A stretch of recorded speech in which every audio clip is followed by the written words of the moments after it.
صرف 4 مصرے اور اس کے بعد میں جناب بابر ندیم صاحب سے گزارش کروں گا تبرکاً 4 مصرے پیش کریں کہ علی کے لال کا چرچا. اچھا یہ تو بچہ پڑھ چکا ہے. نعرہ سلوات کتاب کرب و بلا کی وہ آج کھولے گا. کتاب کرب و بلا کی وہ آج کھولے گا اور اپنے صبر کی میزان پہ ظلم تولے گا اور اپنے صبر کی میزان پہ ظلم تولے گا. بطور خاص مصرے یہ جانتے شکر صاحب یہ جانتے تو نہ کرتے سرے حسین بلند. یہ جانتے تو نہ کرتے سرے حسین بلند. کسے خبر تھی کہ نو کے سنا پہ بولے گا. کسے خبر تھی کہ نو کے یہ جان تو نہ کرتے سرے حسین بلند. کسے خبر تھی کہ نو کے سنا پہ بولے گا. اور انہیں 4 مصروں کے ساتھ ذاکری کی فرائض انجام دینے کے لیے میں جناب بابر ندیم صاحب سے گزارش کروں گا پٹنہ سے تشریف لائیں کہ رونق افروز نمبر ہو. ایک نعرہ سلوات سے خیر مقدم کیجیے. نعرہ سلوات بابا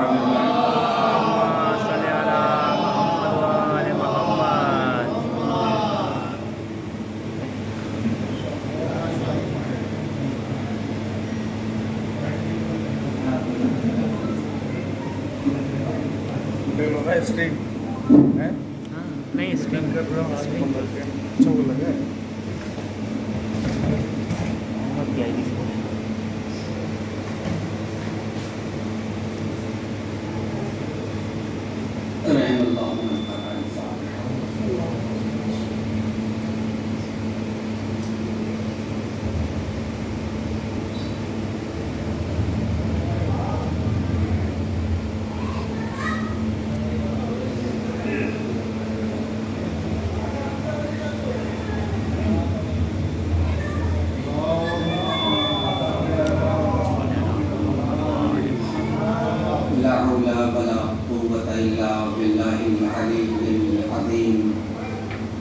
أعوذ بالله السميع العليم من الشيطان اللعين الرجيم. بسم الله الرحمن الرحيم. الحمد لله الذي لا يبلغ مدحته القائلون ولا يحصي نعماءه العادون ولا يؤدي حقه المجتهدون. الصلاة والسلام على سيد الأنبياء وأشرف المرسلين شفيع المذنبين رحمة للعالمين سيدنا ومولانا أبي القاسم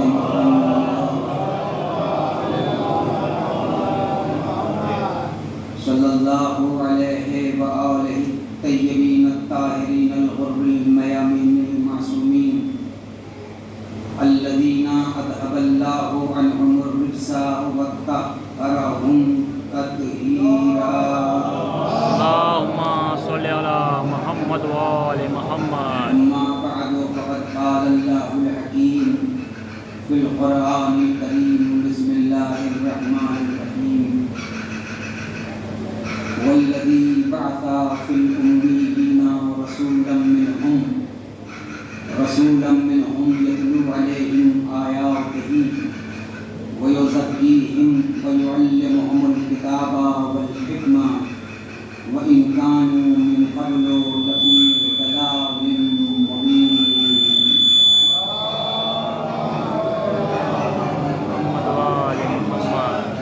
ایک بار سورہ حمد و تین بار سورہ توحید کی تلاوت فرما کر سید اختر عباس نقوی ابن سید یوسف علی نقوی مرحوم اور مرحومہ کنیز سجاد نقوی بنت فدا عباس نقوی مرحومہ کی روح کو ایثار فرما دیجیے۔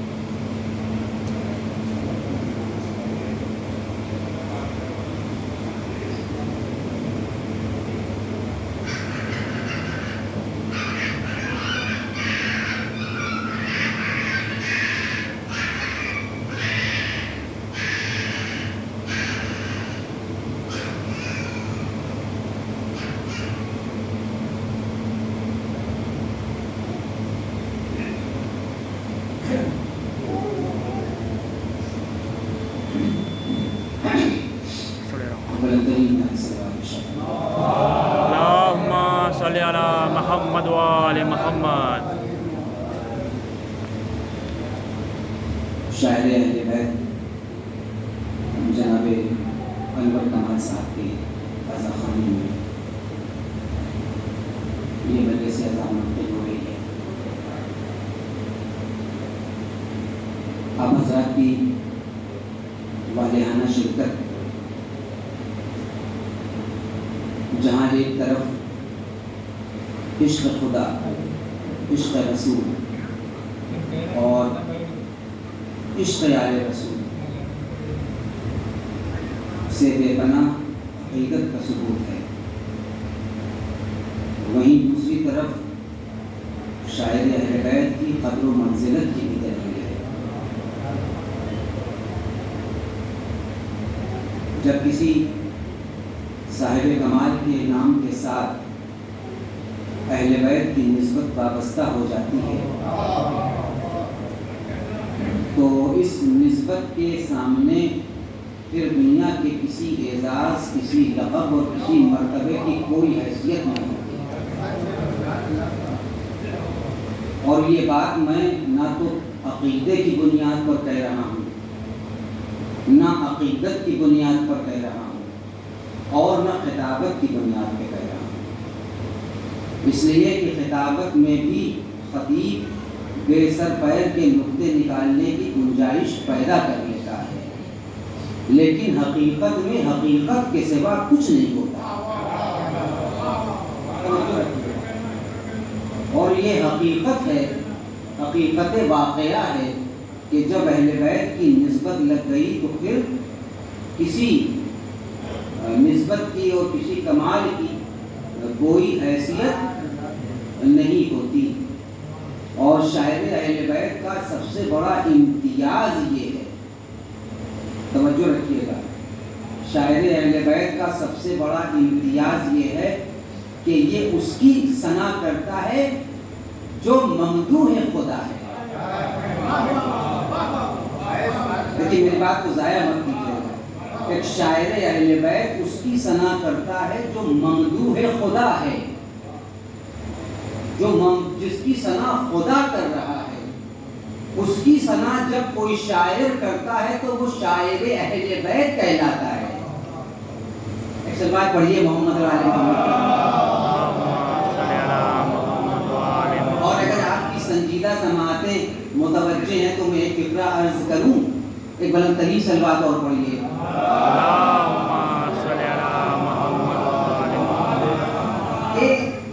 جب نسبت لگ گئی تو پھر اس کی کوئی کسی دوسرے کمال کی کوئی حیثیت نہیں، اور اسی نسبت کی بنیاد پر وہ شاعر اہل بیت کہلاتا ہے جس کی ثنا خدا کر رہا ہے۔ اور آپ کے ذوق سماعت کی تشفی اور آپ کے جذبہ بلا کی تسکین کے لیے عرض کروں کہ خالق اہل بیت سے کتنا عشق کرتا ہے، کتنا عشق کرتا ہے، یعنی قلب مشیت میں عشق اہل بیت کا عالم نہ پوچھئے، قلب مشیت میں عشق اہل بیت کا عالم نہ پوچھئے، اتنا عشق کرتا ہے خدا اہل بیت سے، اتنا عشق کرتا ہے خدا اہل بیت سے کہ اہل بیت نے اپنی حیات طیبہ میں جو بھی عمل انجام دیا، اہل بیت نے اپنی حیات طیبہ میں جو بھی عمل انجام دیا اسے خالق نے یا تو شریعت بنا دیا یا قرآن بنا دیا. میں خطابت نہیں کر رہا ہوں، میں تجزیہ کر رہا ہوں. خالق نے ان کے عمل کو یا تو شریعت بنایا یا قرآن بنا دیا. اب ظاہر کے سارے واقعات آپ کے پیش نظر ہیں، مجھے تفصیل میں جاننے کی ضرورت نہیں ہے کہ سائل کو روٹیاں پہلے دی گئیں، سائل کو روٹیاں پہلے دی گئیں، آیتیں بعد میں قرآن کا جز بنی. انگوٹھی امیر المومنین نے حالت رکوع میں پہلے دی، آئے ولایت بعد میں آئی. کیا معنی ہوئے اس کے کہ جیسے جیسے اہل بیت عمل کرتے جاتے تھے ویسے ویسے خدا قرآن بناتا جاتا تھا. توجہ رکھیے گا، ویسے ویسے خدا قرآن بناتا جاتا تھا. اور آپ دیکھ لیجئے تاریخ کا واقعہ ہے یہ کہ نقل کی گئی کہ ایک شاعر کو تیار کیا گیا، اس کو سکھایا گیا، پڑھایا گیا کہ میں نماز پڑھتا رہوں گا اور جب میں حالت رکوع میں پہنچوں تو تم فوراً سوال کر لینا اور میں اشارہ کروں گا اور آ کے میرے ہاتھ سے انگوٹھی اتار لینا. اور تاریخ نے لکھا ہے کہ یہ نقالی کا پورا واقعہ عمل میں آ گیا. توجہ رکھیے گا، اس نقالی کا پورا واقعہ عمل میں آ گیا. جنہوں نے انگوٹھی دی تھی حالت رکوع منتظر تھے کہ کوئی آیت آئے گی، کوئی فرشتہ آئے گا، کوئی ملک آئے گا، لیکن بہت تاخیر ہوئی اور اپنا ساموں لے کے بیٹھے رہے. لوگوں نے جا کے پیغمبر سے کہا یا رسول اللہ، آپ نے دیکھا کہ علی کی نقل میں، توجہ رکھیے گا، علی کی نقل میں انہوں نے بھی حالت رکوع میں انگوٹھی دی. تو پیغمبر نے سنجیدہ ہو کر کہا کہ نقل اور ہوتی ہے، اتباع اور ہوتا ہے. نقل اور ہوتی ہے اور اتباع اور ہوتا ہے. جو اتباع کرتے ہیں اللہ ان کے عمل کو محفوظ بھی رکھتا ہے اور اسے اپنے کلام کا جز بھی بنا دیتا ہے. لیکن جو نقل کرتے ہیں ان کا عمل بھی ضائع ہو جاتا ہے، مال بھی ضائع ہو جاتا ہے. ان کا عمل بھی ضائع ہو جاتا ہے اور مال بھی ضائع ہو جاتا ہے. تو میں آپ کی خدمت میں عرض کروں کہ روٹیوں کی خیرات کی منزل میں فضا نے نقل نہیں کی تھی، اتباع کیا تھا،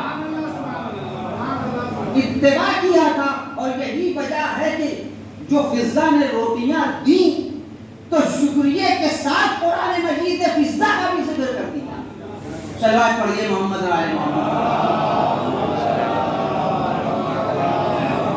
ایک بلدنی صلوات ارشاد کرتا ہے.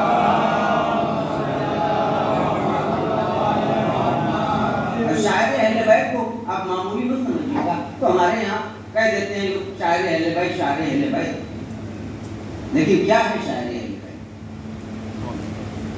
میں نے عرض کیا کہ انور کمال صاحب شاعر اہل بیت یہاں مجلس ہو رہی ہے. توجہ رکھیے گا، وہ دو چار جملے اسی حوالے سے مجھے عرض کرنے ہیں کہ شاعر اہل بیت ان کا شاعر ہے، ان کی ثنا کرتا ہے جو راسخون فی العلم ہیں. لیکن یہ بات ضائع مت کیجیے گا، میں خطابت نہیں کرتا، تجزیہ کرتا ہوں. شاعر اہل کرتا ہے جو راسخون فی العلم ہیں. راسخون فی العلم کے کیا معنی؟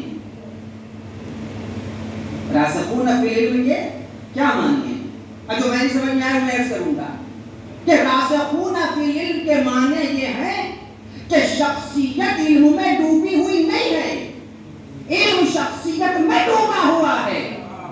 یعنی شخصیت بذات خود سرچشمہ علم ہے، منبع علم ہے.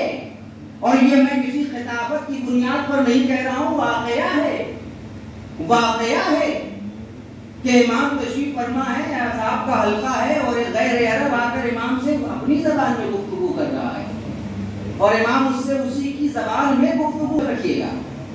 جب وہ امام سے پوری گفتگو کر کے چلا گیا تو ایک صحابی نے بڑھ کے امام سے فرمایا مولا آپ کبھی مدینے سے باہر نہیں گئے؟ وہ اجنبی تھا اور وہ اپنی زبان میں بات کر رہا تھا اور آپ اس سے اسی کی زبان میں گفتگو کر رہے تھے، تو یہ ماجرا کیا ہے؟ توجہ رکھیے، اب یہ میرا فقرہ نہیں، تاریخ کا فقرہ ہے کہ جیسے ہی اس صحابی نے امام سے پوچھا کہ یہ ماجرا کیا ہے، تو تاریخ لکھتی ہے کہ امام کے لبوں پر ویسا ہی تبسم نمودار ہوا جیسا ایک نادان بچے کی نادانی پر مشفق باپ کے لبوں پر نمودار ہوتا ہے۔ مشفق باپ کے لبوں پر وہ تبسم نمودار ہوتا ہے۔ امام نے مسکرا کے اپنے سامنے پڑی ہوئی کنکری کو اٹھایا، لوہا پہ دہن میں تر کیا اور تر کر کے اس سے کہا کہ لو اپنے دہن میں رکھ لو۔ ایک شاعر اہل بیت ان کی ثنا کرتا ہے جو راسخون فی العلم ہیں، علم ان میں ڈوبا ہوا ہے، وہ علم میں نہیں ڈوبے ہیں، علم ان میں ڈوبا ہوا ہے۔ جیسے ہی اس نے کنکری اپنے دہن میں رکھی تو اس کے نظام انفاس میں تلاطم برپا ہو گیا، اس کا صدر وجود جو تھا وہ تنگی محسوس کرنے لگا، پسینے پسینے ہو گیا اور حواس بجا نہ رہے۔ تو امام نے مسکرا کے پوچھا کیا ہو رہا ہے، کیا محسوس کر رہے ہو؟ تو اس نے گھبرا کے کہا فرزند رسول جب میں آپ کی خدمت میں آیا تھا تو مطلق جاری تھا، لیکن جیسے ہی یہ کنکری میں نے اپنے دہن میں رکھی میرے صدر وجود میں علم موجیں مارنے لگا اور میں اس کی طغیانی کو سنبھال نہیں پا رہا ہوں۔ امام نے کہا ہم راسخون فی العلم ہیں، ہم راسخون فی العلم ہیں، جب ہمارے لعاب دہن کی یہ تاثیر ہے کہ وہ جاہل کو عالم بنا دیتا ہے، تو جس کو ہمارا لہو مل جائے، جس کو ہمارا خون مل جائے، اس کا مرتبہ اور اس کی فضیلت کیا ہوگی؟ صلوات پڑھیے محمد علی محمد صلی اللہ محمد وآل محمد۔ لیکن شاید دو طرح کے ہوتے ہیں، اب آج کوئی ملے جنرل صاحب کو پڑھیں گے لیکن اس میں گوشے آگے خدمت میں عرض کر دیں گے۔ دو طرح کے شاعر ہوتے ہیں، ایک محبوب دنیا کا شاعر ہوتا ہے، ایک محبوب دنیا کا شاعر ہوتا ہے اور ایک محبوب الہی کا شاعر ہوتا ہے، اور دونوں کے مزاج میں فرق ہوتا ہے۔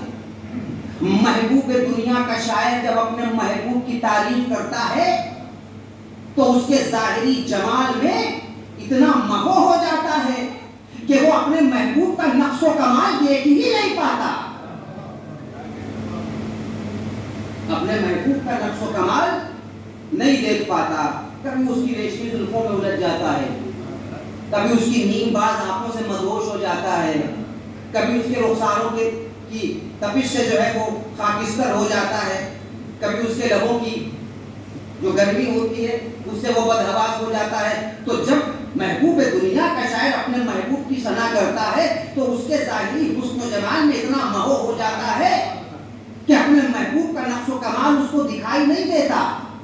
لیکن جب محبوب الہی کا شاعر اپنے محبوب کی ثنا کرتا ہے تو وہ جانتا ہے کہ میرے محبوب کا کمال ہی اس کا جمال ہے،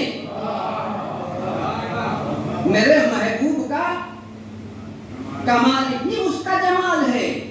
اور ایک پہلو اور عرض کر دوں آپ کی خدمت میں، ایک اور صلوات پڑھیے محمد علی محمد۔ اللہم صلی علی محمد وآل محمد۔ محبوب دنیا کا شاعر جب اپنے محبوب کی ثنا کرتا ہے تو اس کا لہجہ بہت بے باک ہو جاتا ہے اور کبھی کبھی تو بہت برہنہ ہو جاتا ہے۔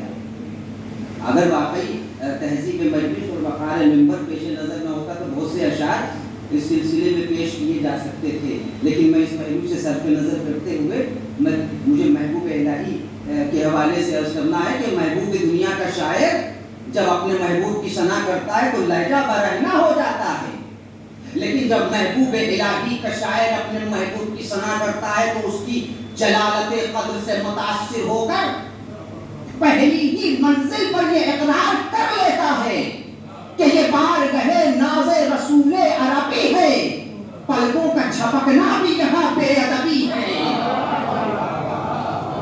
یہ بارگاہ ناز رسول عربی ہے، پلکوں کا جھپکنا بھی یہاں بے ادبی ہے. اس کا لہجہ اتنا محتاط ہوتا ہے، اتنا محتاط ہوتا ہے کہ وہ جانتا ہے کہ میرے محبوب کی جلالت قدر کیا ہے. اور ارباب نظر ایک شعر ہے، میں چاہتا ہوں کہ آپ کے ذوق سماعت نظم و شعر بھی کر دوں. شاید کے گھر میں مجلس ہو رہی ہے کہ اتنا محتاط لہجہ، اور جب وہ اپنے محبوب کی تعریف کرتا ہے اور اس کی شخصیت اور اس کے صرافت کی مرقع کشی کرتا ہے تو کیا بات کہتا ہے وہ کہ ایک طرف کاندھے پہ شبر، ایک طرف شبیر ہے. اب کتنی اچھی یہ رسول اللہ کی تصویر ہے. یاد ہے آپ نے سنایا تھا یہ شعر. سلوات پڑھیے محمد والے محمد. ایک طرف کاندھے پہ شبر، ایک طرف شبیر ہے، اور کتنی اچھی. لیکن یہ عنوان ہے، یہ اس مرتبے کا عنوان ہے. محبوب الہی کا شاعر جب اپنے محبوب کی ثنا کرتا ہے تو عنوان بھی خود ہی انتخاب کرتا ہے اور اس کی تفسیر بھی خود ہی بیان کرتا ہے.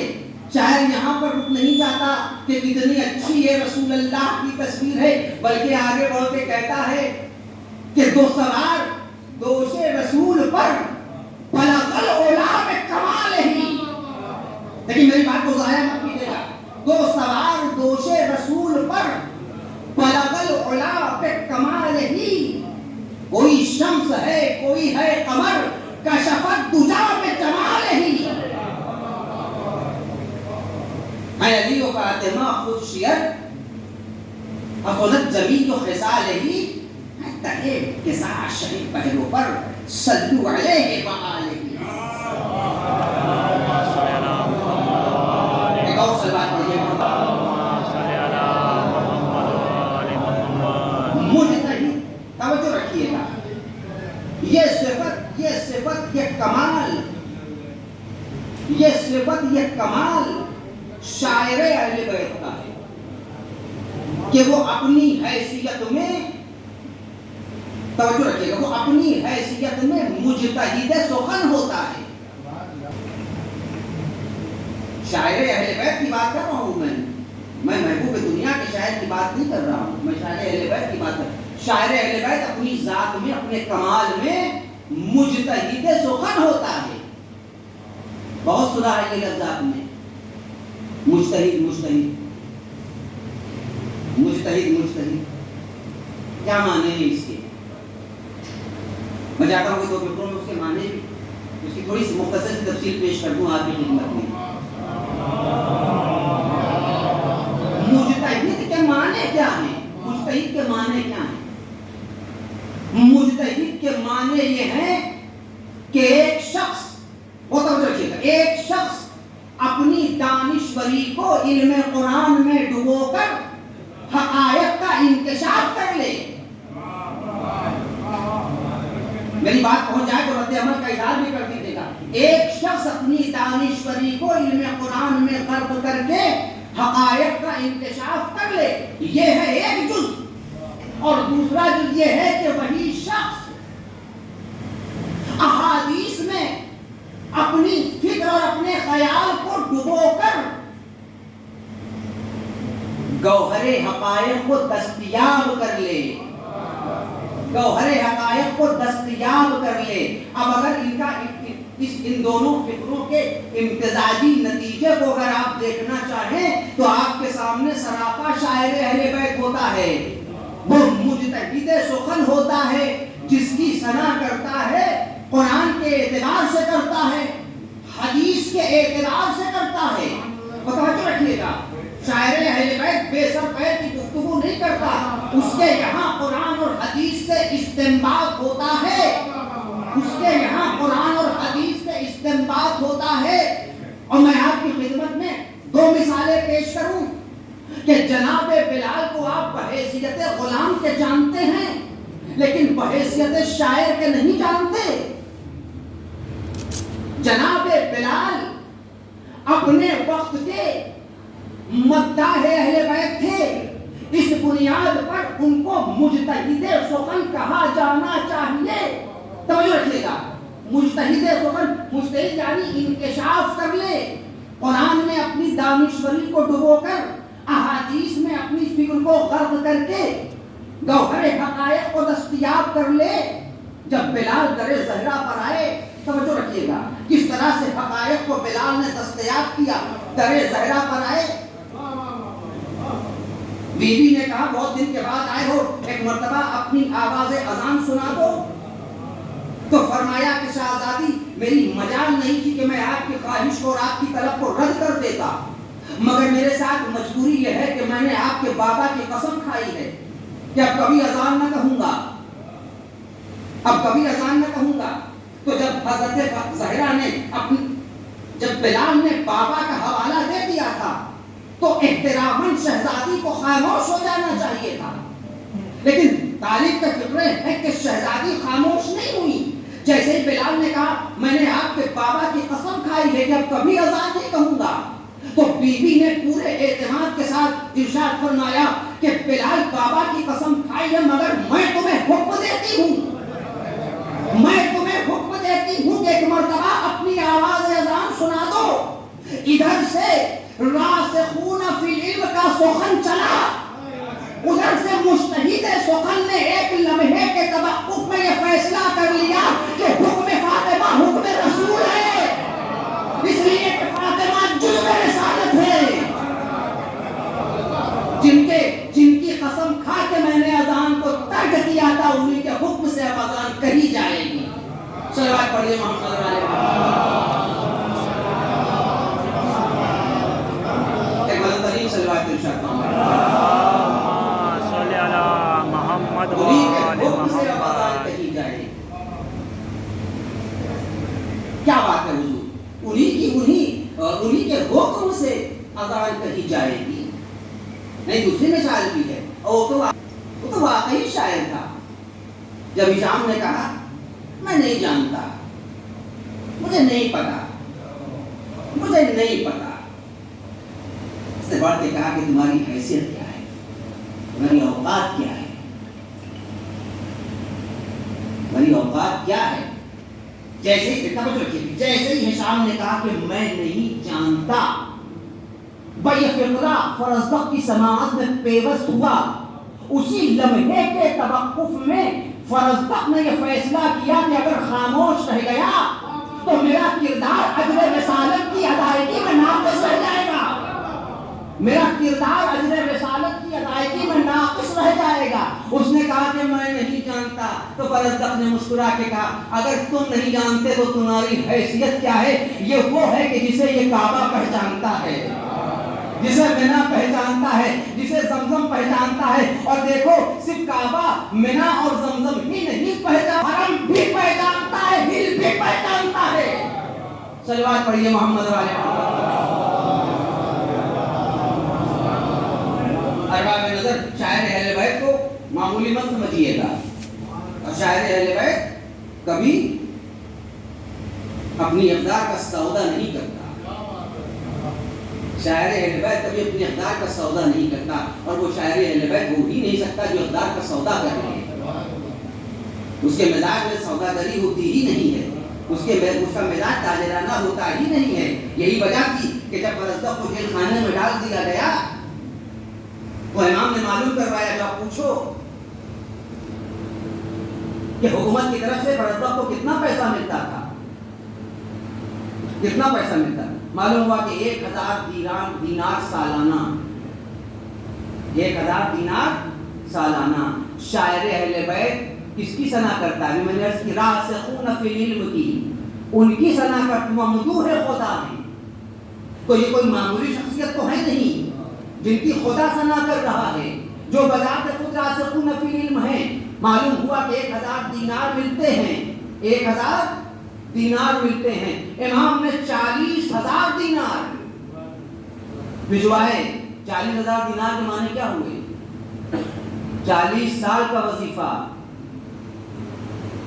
40 سال کا وظیفہ۔ تاریخ نے لکھا ہے کہ لینے سے انکار کر دیا کہ مولا میں نے اس کے لیے آپ کی ثنا نہیں کی تھی، میں نے تو حق اجر رسالت ادا کیا تھا، میں نے آپ کی ثنا اللہ کی خوشنودی کے لیے کی تھی، اور آپ کیونکہ سزاوار ہے، ہم تو سزاوار ہے، توصیف و ثنا تھے آپ، اس لیے آپ کی ثنا کی، مولا مجھے یہ دولت نہیں چاہیے.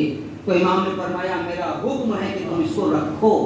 حکم کی تعمیل میں رکھ لیا. اب دیکھیں یہ ہے امام کی دوربین نگاہیں اور یہ ہے امام کا پیغمبرانہ شعور کہ آپ فرزدق کے مستقبل کو دیکھ رہے تھے. تاریخ میں لکھا ہے کہ 40,000 دینار فرزدق نے قبول کر لیے تو 40 برس تک ہی زندہ بھی رہے.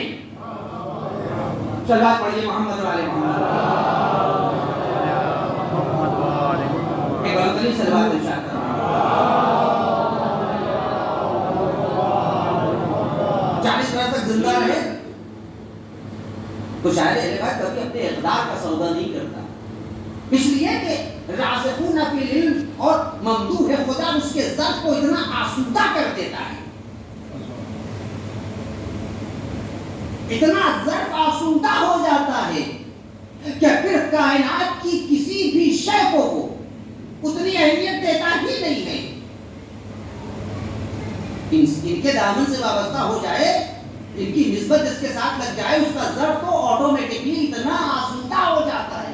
توجہ رکھیے، اتنا آسودہ ہو جاتا ہے کہ پھر کسی شے کی ضرورت نہیں رہتی.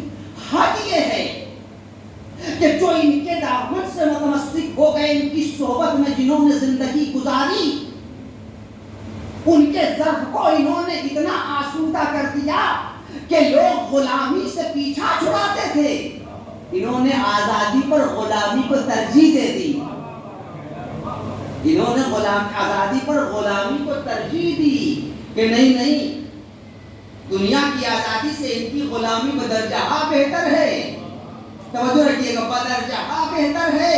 ارے قمر سے یہی تو کہا تھا، قمر سے یہی تو کہا تھا کہ میں تم کو لباس اس لیے پہنا رہا ہوں کہ تم جوان ہو. یہ نہیں کہا کہ غلام ہو. میں غلام کی حیثیت سے تمہیں اس لیے لباس پہنا رہا ہوں کہ مثلا دنیا دیکھے، تاریخ میں میرا عمل جو ہے وہ سنہرے حرفوں سے لکھا جائے اور تاریخ بتائے کہ علی نے اپنے غلاموں کو بہترین کپڑا پہنایا. لیکن یاد رکھیے گا، میں بالکل نفسیاتی اعتبار سے کر رہا ہوں کہ اگر غلامی کا حوالہ دے کر امیر المومنین قمر کو خوبصورت لباس پہنا دیتے تو قمر وہ لباس پہن کر کوفے کی گلیوں میں سینہ چوڑا کر کے چلتے تو ضرور، مگر نفسیاتی اعتبار سے غلامی کے دباؤ میں رہتے. نفسیاتی طور پر یہ ان کے اندر احساس پڑتا رہتا کہ مولا نے مجھے اچھا کپڑا پہنایا، غلام سمجھ کر ہی تو پہنایا. لیکن آپ نے کہا نہیں، تم جوان ہو، تم جوان ہو، لہذا یہ شوخ کپڑا تمہارے جسم پر زیب دے گا. یہ کپڑا نہیں پہنا رہے تھے. اہل نظر ہے، میرے جملے کی قدر کیجیے گا. یہ امام قمر کو جوانی کا حوالہ دے کر شوخ کپڑا نہیں پہنا رہے تھے.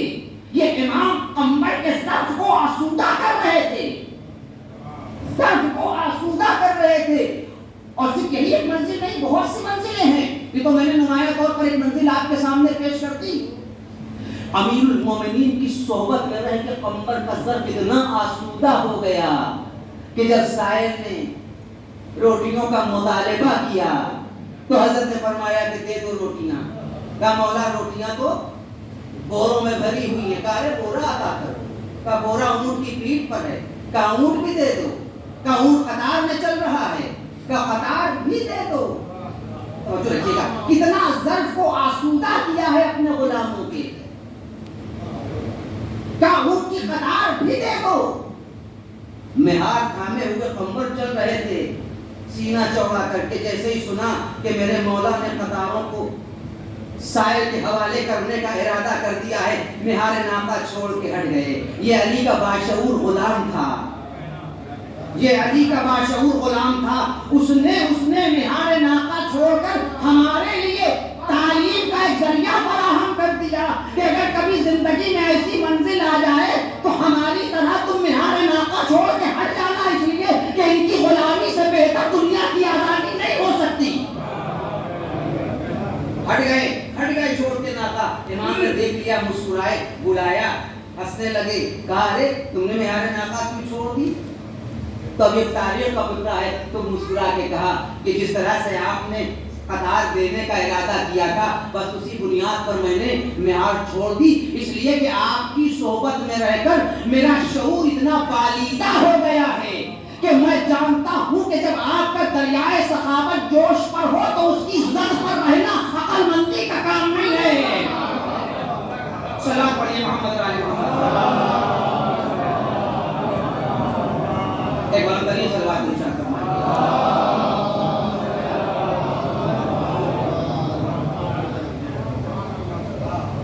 جب آپ کا دریائے سخاوت جوش پر ہو تو اس کی زد پر رہنا کوئی عقل مندی کا کام نہیں ہے۔ ارباب نظر، ارباب نظر کیا ہے ہم میں؟ اب آئیے، میں نے گفتگو کو منتقل کر دیا، کیا ہے ہم میں؟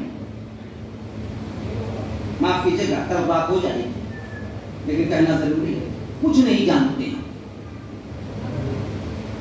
میں اس عمر سے بلندی سے کہہ رہا ہوں، میں اپنے کو بھی آپ سب میں شامل کر رہا ہوں، پوری قوم میں شامل کر رہا ہوں، پورے شیعہ ورلڈ میں اپنے آپ کو شامل کر کے کہتا ہوں، کیا جانتے بابر ندیم؟ جو سوچ کے آئے پڑھ دیا، جو ذہن مرتب کر کے آئے سنا دیا، اس کے بعد کیا ہے معاملہ؟ زیرو ہے۔ میں اقرار کر رہا ہوں اور مجھے اقرار میں شرم بھی نہیں آتی، اس لیے خود امام نے کہا ہے کہ جہالت کا اعتراف آبرو کی ضمانت ہے، جہالت کا اعتراف آبرو کی ضمانت ہے۔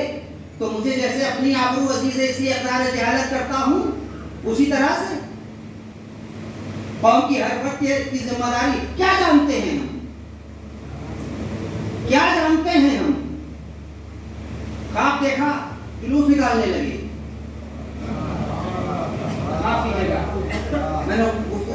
میں بہت دن سے دیکھ رہا ہوں، آج سے نہیں، میں پچھلے 15 سال سے دیکھ رہا ہوں، ہماری قوم جس زوال کی طرف جا رہی ہے وہ حیرت انگیز ہے، ہمارے لیے سوالیہ نشان ہے۔ ہماری قوم کی ہر فرد کے لیے لمحہ فکریہ ہے، ہماری قوم کی ہر فرد کے لیے لمحہ فکریہ ہے۔ ہر ہفتے ایک جلوس نیا قائم ہوتا ہے، ایک امام باڑہ قائم ہوتا ہے، بہت اچھی بات ہے۔ ہر آدمی کو شوق ہے مجلس کرنے کا، ہر آدمی مجلس قائم کرتا ہے، بہت اچھی بات ہے۔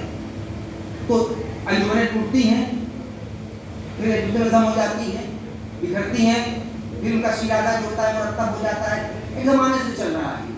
کیا ہے؟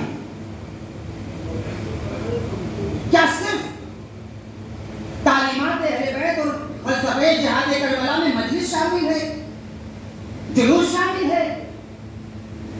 امام کا قیام کیا رونے کے لیے تھا؟ امام کی شہادت کیا فقط گریے کے لیے تھی؟ یاد رکھیے گا اس جملے کو کہ اہل بیت کو دو چیزیں بالکل پسند نہیں ہیں، ایبسلیوٹ ریجیکشن ہے اہل بیت کا، ایبسلیوٹ ریجیکشن ہے دو چیزوں پر، ایک جہالت پر اور ایک غربت پر۔ میں یہاں سے غلط ہو جاؤں گا ٹوک دیجیے گا، اہل بیت نہ جہالت کو پسند کرتے ہیں نہ غربت کو پسند کرتے ہیں۔ جہالت کے معنی کتابیں پڑھنا نہیں ہوتا، میں نے یہ بات میں نے سرچ کیا تھا کہ علم کے معنی فقط کتابیں پڑھنا نہیں ہوتا، جو معانی پوشیدہ ہیں، جو فلسفہ اس کے اندر پایا جاتا ہے، جب تک اس فلسفے سے آگاہی نہیں ہوگی، کرتے رہیے مجلس، کرتے رہیے مجلس۔ کیا تبدیلی آ رہی ہے قوم میں ان مجلسوں سے بتائیے؟ سوائے اس کے کہ قصائی کی آمدنی بڑھ رہی ہے۔ بند کر دیجیے کھانا، اسی کھانے نے مجلسوں کے اسٹینڈرڈ کو گرا دیا ہے، برا لگے تو برا لگ جائے، بند کیجیے۔ 10 آدمی پیشہ پر ہوتے ہیں، 200 آدمی باہر کھڑے رہتے ہیں کھانے کے انتظار میں۔ توجہ رکھیے گا، میں صرف یہاں کی بات نہیں کر رہا ہوں، میں اوور آل بات کر رہا ہوں۔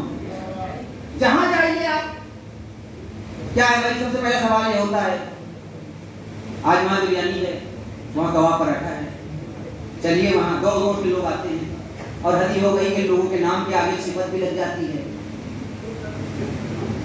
صفت بھی لگ جاتی ہے۔ کیا ہے؟ کیا فلسفہ شہادت کربلا، کیا فلسفہ شہادت امام حسین صرف اسی لیے تھا کہ کھاؤ پیو مست رہو، کھاؤ پیو مست رہو؟ امام حسین کی قربانی کا اسی لیے تھی، امام حسین کی قربانی اس لیے تھی کہ ہماری ملت کی ہر فرد رجل فقیہ بن جائے۔ میں نے جملہ کہا ہے، کاش جملے کی قدر کیجیے گا۔ امام حسین کی قربانی اسی لیے تھی کہ ہمارے گھروں میں اتنا علم ہو کہ اگر کوئی مر جائے تو میت کے سارے مسائل اس کو معلوم ہو، وہ کسی عالم دین کے پاس نہ جائے، کسی صاحب علم کے پاس دوڑ کے لے، اس کو خود اتنا علم ہونا چاہیے۔ رجل فقیہ ایسے نہیں کہہ دیا تھا، کربلا میں جتنے افراد تھے سب کے سب رجل فقیہ تھے۔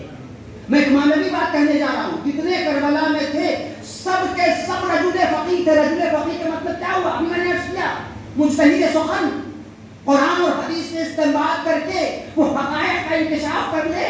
جنہوں نے کربلا میں شہادت کا انتخاب کیا وہ کسی جذبے کے تحت نہیں تھا، قرآن اور حدیث سے استنباط کا نتیجہ تھا، قرآن اور حدیث سے استنباط کا نتیجہ تھا۔ جس نے شہادت کا انتخاب کیا سب رجل فقیہ تھے، وہ تو حبیب ابن مظاہر نمایاں ہو گئے۔ صلوات پڑھیے محمد علیہ۔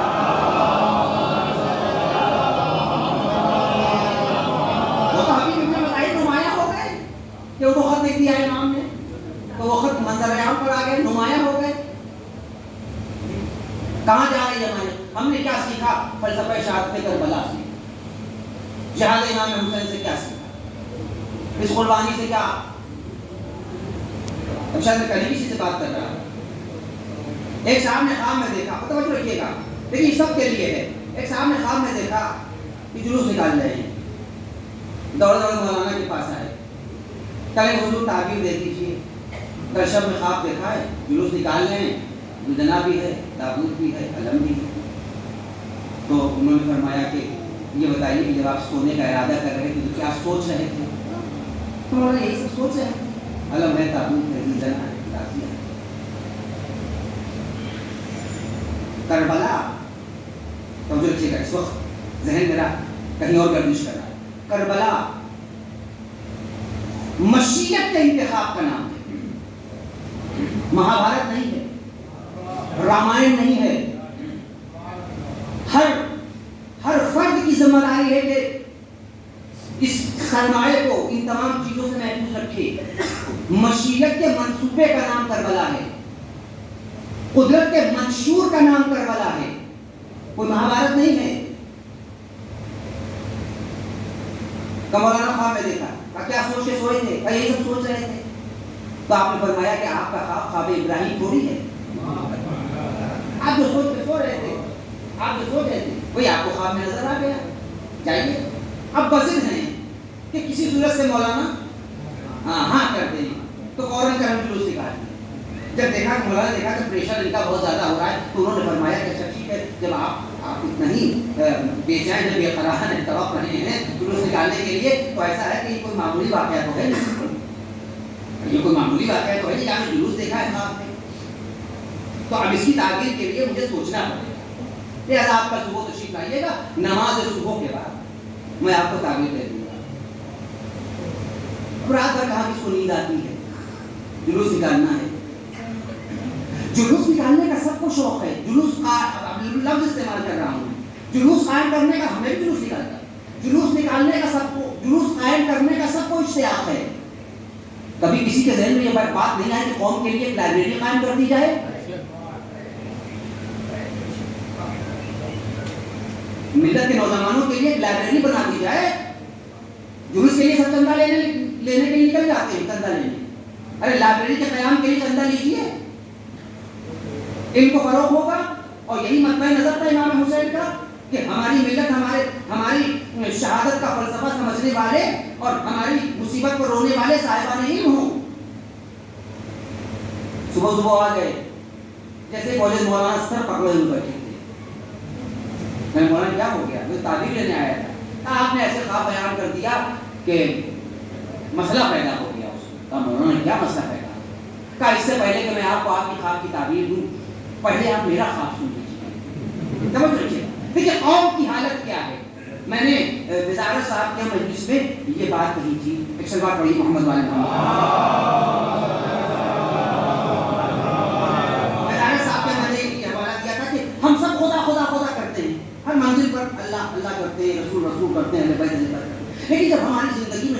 منزلیں آتی ہیں تو ہمارے قدم ڈگمگا جاتے ہیں، ہمارے قدم ڈگمگا جاتے ہیں، ہمارا توازن بگڑ جاتا ہے اور ہم وہی سوچتے ہیں جو ہمارے حق میں مفید ہو۔ کل مولانا آپ بہت پریشان نظر آ رہے ہیں، بہت مضطرب ہیں، کا مسئلہ ایسا پیدا ہو گیا، اس سے پہلے کہ میں آپ کے خواب کی تعبیر تو پہلے آپ میرا خواب سن لیجیے۔ کہ مولانا میں تو آپ اپنے خواب کی تعبیر لینے آیا تھا، میں آپ کا خواب تھوڑی سننے آیا تھا۔ کہا نہیں، آپ مجھے اپنا خواب بیان کرنا چاہیے، آپ نے کیا خواب میں دیکھا، توجہ رکھیے۔ انہوں نے فرمایا کہ میں نے رات میں خواب میں دیکھا کہ آپ جو ہیں وہ امام باڑے میں بیٹھ کر امام حسین کے نام پر انگلی کاٹ رہے ہیں۔ دیکھیے ایسے ہوتے ہیں حکیم ملت جو قوم کی اصلاح کا کوئی نہ کوئی مفید ذریعہ نکال لیتے ہیں کہ قوم بہکنے نہ پائے۔ اب انہوں نے خواب دیکھا ہو یا نہ دیکھا ہو، لیکن بیان تو یہی کیا انہوں نے کہا میں نے خواب میں دیکھا ہے کہ آپ امام باڑے میں بیٹھ کر امام حسین کے نام پر انگلی کاٹ رہے ہیں، ایسا کیجیے کہ آپ کے خواب کی تعبیر میں دے دیتا ہوں۔ میرے خواب کی تعبیر آپ دے دی، اٹھ کے چلے گئے یہ ہمشیہ۔ جلوس نکالنے پر پوری طاقت سب کر رہے تھے، انگلی کاٹنے پر اٹھ کے چلے گئے۔ تو جو شخص عالم خواب میں اپنے امام کو انگلی نہ دے سکے،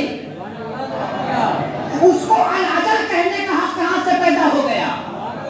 اسے الاجل کہنے کا حق کہاں سے پیدا ہو گیا؟ الاجل تو اسی وقت مناسب معلوم ہوتا ہے کہ جب اپنے پورے وجود کے ساتھ آمادہ قربانی ہو جائے۔ صلوات پڑھیے۔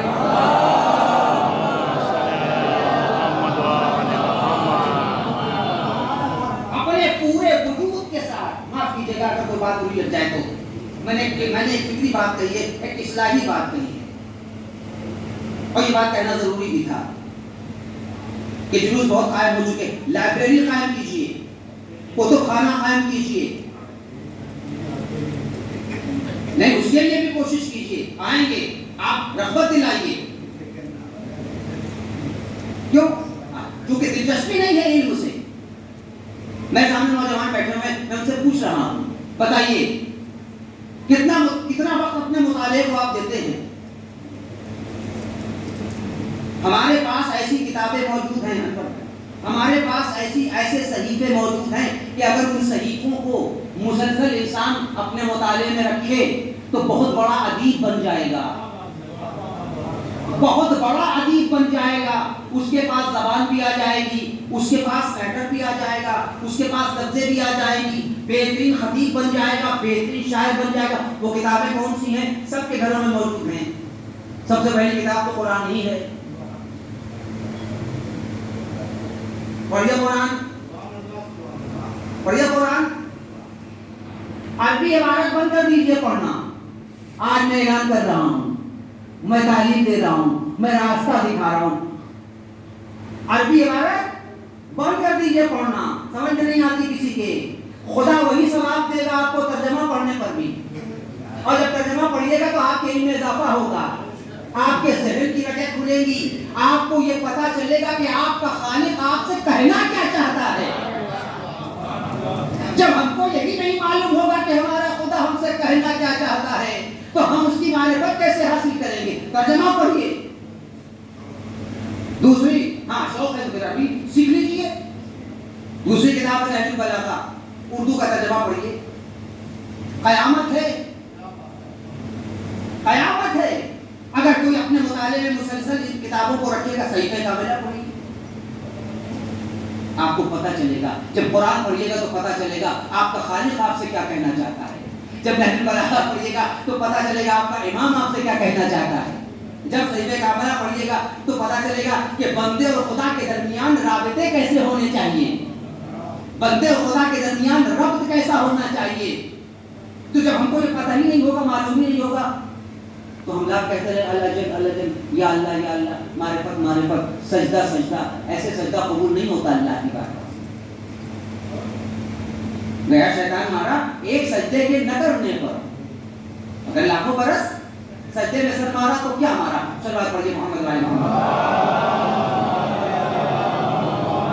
ایک اور بلندری صلوات ارشاد، اللہم صلی علی محمد و آل محمد۔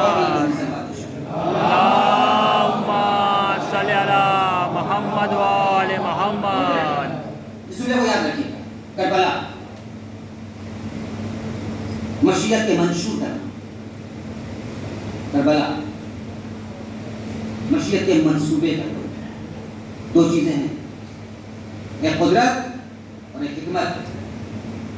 توجہ رکھیے گا، آخری بات، ایک قدرت اور ایک حکمت. قدرت میں کن فیکون ہے، میری بات کو ضائع مت کیجیے گا. قدرت میں کن فیکون ہے، حکمت میں پروسیس ہے. حکمت میں پروسیس ہے. خدا چاہے تو حکمت میں بھی قدرت سے کام لے سکتا ہے، مگر وہ نہیں لیتا. اس کی قدرت ہے، وہ جو چاہے کر لے، ارادہ کرے گا وہ شے وجود میں آ جائے گی. لیکن قدرت الگ چیز ہے، حکمت الگ چیز ہے. حکمت کیا ہے؟ متوجہ رکھیے، حکمت کیا ہے؟ مثلا میں نے کہا پروردگار بیٹا دے دے، وہ چاہے تو اپنی قدرت سے ہماری آغوش میں لا کر ایک بچہ رکھ سکتا ہے چشمے زدن میں، مگر وہ ایسا نہیں کرے گا کیونکہ یہ اس کی حکمت کے خلاف ہے. میری بات کو ضائع مت کیجیے گا، یہ اس کی حکمت کے خلاف ہے. ہم نے کہا پروردگار ایک اولاد چاہیے، اس نے کہا اولاد چاہیے تو شادی کرو، اور صرف شادی ہی نہیں، زوجہ کے ساتھ کچھ دنوں رہو. صرف رہنا کافی نہیں ہے، انتظار کرو. تو یہ خدا کی حکمت ہے جس میں پروسیس پایا جاتا ہے.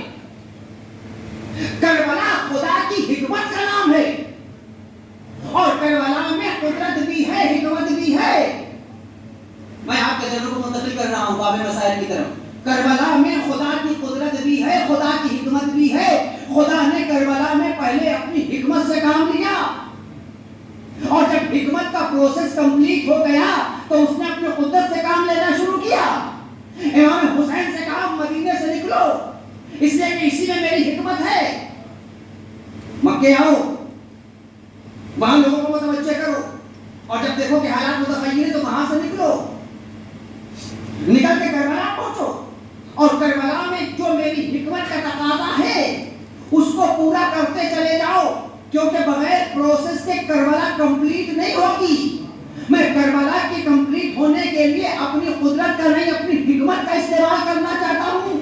اور میرا مطمئن نظر یہ ہے کہ جب حکمت کا پروسیس کمپلیٹ ہو جائے تب وہاں سے میری قدرت کا آغاز ہوگا. عصر عاشور تک خدا کی حکمت کام کر رہی تھی، اور جیسے ہی سر حسین نیزے پہ بلند ہوا تو خدا کی قدرت نے کام کرنا شروع کر دیا. جیسے ہی جہاں تک پروسیس کا حکمت کا وہاں تک کربلا کام کرتی رہی. جیسے ہی حسین کا سر کٹ کے نیزے پہ بلند ہوا، خدا نے کہا کہ دیکھو جہاں پر میری حکمت تمام ہوتی ہے وہاں سے میں اپنی قدرت کا آغاز کرتا ہوں. ارباب نظر، کربلا حکمت ہے خدا کا نام، کربلا منشور ہے خدا کا نام، منصوبہ الہی کا نام ہے. بس میں نے آپ کی ضرورتوں کو تمام کر دیا، کافی تاخیر ہو گئی. ارباب نظر، مجھ سے کہا گیا ہے کہ شہزادی زینب کے مصائب ہوں گے، اور شاید انہیں کے حوالے سے نوحہ بھی پڑھا جائے. انجمن محافظ نوحہ خوانی کریں. تاریخ مظلومیت میں 3 بیٹیاں ہیں.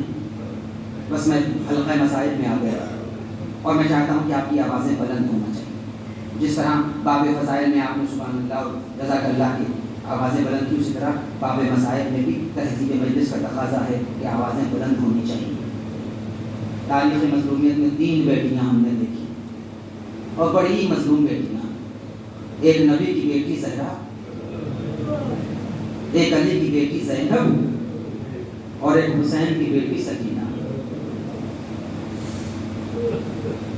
اور تاریخ کربلا میں ایک منزل ایسی بھی آئی کہ جہاں پر تینوں بیٹیاں ایک ہی وقت میں موجود. اب میں جزوی طور پر 2 جملے عرض کروں آپ کی. زہرا نبی کی بیٹی، کیسی مظلوم بیٹی، کیسی مظلوم بیٹی. باپ کے مرتے ہی تو مرثیہ پڑھا، صبح علیہ مصائب اللہ صبح علیہ میں سجنہ لے آیا. بابا آپ کے بعد مصیبتیں آپ کی زہرا پہ ایسے انڈیل دی گئی کہ اگر دنوں پر پڑھتی تو رات کی تاریکی میں وہ دن منتقل ہو جائے.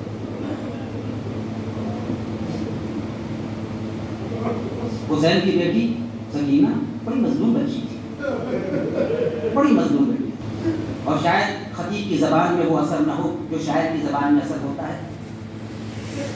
انور کمال صاحب شاعر اہل بیت کے گھر میں بھی سو رہی ہے. انیس سے پوچھیے سکینہ کی بے کسی. انیس کہتے ہیں کہ جب امام حسین بچی سے رخصت ہو کر جانے لگے تو بچی نے کہا کہ نیند آئے گی جب آپ کی بو پڑوں گی بابا. میں رات کو مقتل میں چلی جاؤں گی بابا. فرمایا نکلتی نہیں سیدانیاں باہر, سینے پہ سلائے گی تمہیں رات کو مادر. وہ کہتی تھی سوئیں کہ کہاں تھی علی اصغر. فرماتے تھے اب ضد نہ کرو صدقے میں تم پر, شب ہوئے گی اور دشت میں ہم ہوئیں گے بی بی. اصغر میرے ساتھ آج وہیں سوئیں گے بی بی. وہ کہتی تھی بس دیکھ لیا آپ کا بھی پیار, میں آپ سے بولوں گی نہ اب اے شہ ابرار, اچھا نہ اگر کیجے گا جلدانے کا اقرار. مر جائے گی اس شب کو تڑپ کر یہ دل افگار. کیسی ہیں یہ باتیں میرا دل روتا ہے بابا, گھر چھوڑ کے جنگل میں کوئی سوتا ہے بابا. وہ نبی کی بیٹی زہرا تھی کاسبت علیہ مصائب. یہ سکینہ تھی جو کہہ رہی تھی بابا نیند آئے گی جب آپ کی بو پاؤں گی بابا. لیکن ایک منزل ایسی بھی آئی مقتل میں ملتا ہے کہ ایک منزل ایسی بھی آئی کہ جب ایک ہی منزل پر, بس میں مجلس کو تمام کر رہا ہوں, ایک ہی منزل پر تاریخ مظلومیت کی تینوں بیٹیاں موجود تھیں. وہ منزل کون سی تھی کہ جب جناب زینب سکینہ کو ڈھونڈتی ہوئی اس راہ پہ چلی, ادھر سے قافلہ آیا تھا. میں مجلس کو تمام کر رہا ہوں, آپ کی آوازیں بلند ہونا چاہیے, آپ کی آوازیں بلند ہونا چاہیے. دیکھا ایک معظمہ ہے جو سر سے پیر تک کالی چادر میں لپٹی ہوئی سکینہ کو آغوش میں لیے ہوئے ہیں, رخساروں کو چومتی ہے, لبوں کو چومتی ہے, پیشانی کا بوسہ دیتی ہے. شہزادی جیسے ہی وہاں پہنچی ایک مرتبہ زانو ادب طے کر کے ان معظمہ کے سامنے بیٹھ گئی. فرماتی بی بی آپ نے اس بچی پر بڑا احسان کیا جو آپ نے اس کو اپنی آغوش میں جگہ دے دی, اس لیے کہ جب سے اس کا بابا مارا گیا اس کے رخساروں پر کسی نے تماچے لگائے اور اس کی پشت پر کسی نے تالیاں لگایا. ایک مرتبہ وہ معظمہ عورت کے کہتی ہے زینب ارے کیا جگر کے ٹکڑوں پر کوئی احسان کرتا ہے, کیا اپنے لفظ جگر پر کوئی احسان کرتا ہے. اور جیسے انہوں نے جناب زینب کا نام لے کے مخاطب کیا, زینب نے بتایا, زینب بے چین ہو گئی. فرماتی بی بی آپ تو ہم کو پہچانتی بھی ہیں, آپ تو میرا نام بھی جانتی ہیں. انہوں نے طرف پر کہا ارے ماں اپنی بیٹی کو نہ پہچانے گی تو کون پہچانے گا. بس میں مجلس کو تمام کر رہا ہوں, ماں اپنی بیٹی کو نہ پہچانے گی تو کون پہچانے گا. زینب سمجھ گئی اماں فاطمہ زہرا آئی ہیں, وہ یہی وہ منزل ہے کہ جہاں علی کی بیٹی زینب بھی ہے, پیغمبر کی بیٹی زہرا بھی ہے, حسین کی بیٹی سکینہ بھی ہے. ایک مرتبہ شہزادی سکینہ کو مخاطب کر کے کہتی ہیں اے سکینہ یہ بیوی تم کو کہاں ملی, ان سے تمہاری ملاقات کیسے ہوئی. تو بچی نے تڑپ کر فقرہ کہا, آپ سن نہ سکیں گے. سکینہ کہتی پھوپھی اماں جب میں ناقے سے گر رہی تھی تو ان بیوی نے مجھے اپنی آغوش میں سہارا دیا, مجھے اپنے سینے سے لگایا. کہا سکینہ یہ تمہاری دادی فاطمہ زہرا ہیں. جیسے جناب زینب نے محسوس کیا اماں فاطمہ زہرا آئی ہیں, زینب سکینہ کا غم بھول گئی. اب زینب کو یہ یاد نہ رہا کہ میں قافلے میں سید سجاد کو چھوڑ کے آئی ہوں. ایک مرتبہ زینب ماں سے مخاطب ہو کر کہتی ہے, سنیں احباب اعزاز بہت مصاب ہوں گے آپ. زینب ماں سے مخاطب ہو کر کہتی ہے اماں ہم بہت چھوٹے سے تھے جب ہم نے آپ کو آخری بار دیکھا تھا. اے اماں ہمیں آپ کی صورت یاد نہیں, ہمیں آپ کا چہرہ یاد نہیں, بس اتنا یاد ہے کہ جب بھیا حسین نے آپ کو پکارا تھا تو آپ نے بندے کفن توڑ کے بھیا کو گلے لگا لیا تھا. کہا زینب کہنا کیا چاہتی ہے. کہا اماں میں آپ کے چہرے کی زیارت کرنا چاہتی ہوں. کہا زینب تم میرا چہرہ نہ دیکھ سکو گی. آپ کی آوازیں بلند ہو رہی ہیں. کہا زینب تم میرا چہرہ نہ دیکھ سکو گی. کہا اماں آپ کو سکینہ کی یتیمی کا واسطہ, ایک بار اپنے چہرے سے نقاب الٹ دیجیے. کہا زینب میرا چہرہ نہ دیکھ سکو گی. کہا اماں آپ کو میری اسیری کا واسطہ, ایک مرتبہ چہرے سے نقاب الٹ دیجیے. کہا زینب ضد نہ کرو تم میری زیارت نہ کر پاؤ گی.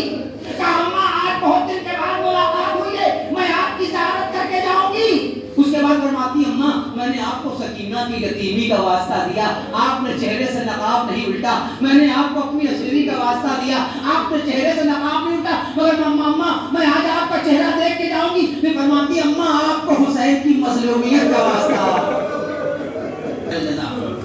اماں آپ کو حسین کی مظلومیت کا واسطہ. چہرے سے نقاب الٹ دیجیے، یہ زینب آپ کی زیارت کر لے۔ میں سننا تھا کہ بی بی زہرا کا دل سینے میں تہو بالا ہو گیا، ارے زینب نے حسین کی مظلومیت کا واسطہ دیا۔ ایک مرتبہ شہزادی نے چہرے سے نقاب الٹ دیا، آخری فقرہ ہے مجلس کا، شہزادی نے چہرے سے نقاب کیا الٹا، دل زینب پہ قیامت گزر گئی۔ زینب نے غور سے ماں کا چہرہ دیکھا اور جب تابیں ضبط نہ رہی تو ایک مرتبہ فرماتی اماں ہم نے آپ کی زیارت کر لی، اماں ہم نے آپ کا چہرہ دیکھ لیا، ہم نے آپ کا دیدار کر لیا، بس اتنا بتا دیجئے یہ آپ کے چہرے پہ خون تازہ کیسا ہے؟